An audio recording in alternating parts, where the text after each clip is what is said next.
એક ગામમાં બે મિત્ર રહેતા, રમેશ અને સુરેશ. રમેશ ખૂબ જ ધનવાન હતો. એના ઘરે અનેક સવલતો હતી: મોટી કાર, નોકરી પર કામદારો અને ઘરભરમાં સોનાના ભંડાર.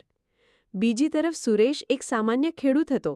દિવસભર ખેતર કરતો અને સાંજે પરિવાર સાથે સંતોષથી ભોજન કરીને સૂઈ જતો. એક દિવસ રમેશે કહ્યું, સુરેશ, તું કેટલો ગરીબ છે. તારા ઘરમાં તો ઠીકથી પંખો પણ નથી. સુરેશે હસીને કહ્યું, સાચું છે ભાઈ, પણ મને બધું મળ્યું છે: પ્રેમાળ પત્ની, આનંદી બાળકો અને શાંતિભરેલું જીવન. રમેશને નવાઈ. એને તો રાત્રે પણ ચિંતાઓ રહેતી: પૈસાની, પ્રતિષ્ઠાની, વ્યવસાયની. એમ જ એક રાતે એને ઊંઘ નહોતી આવી. બહાર નીકળી અને સુરેશના ઘર પાસે ગયો. ત્યાંથી એક મીઠું હાસ્ય અને ભજનોની અવાજ આવી રહ્યો હતો. એ સમયે રમેશે સમજ્યું, સાચો ધનિક એ નથી જેને બધું હોય,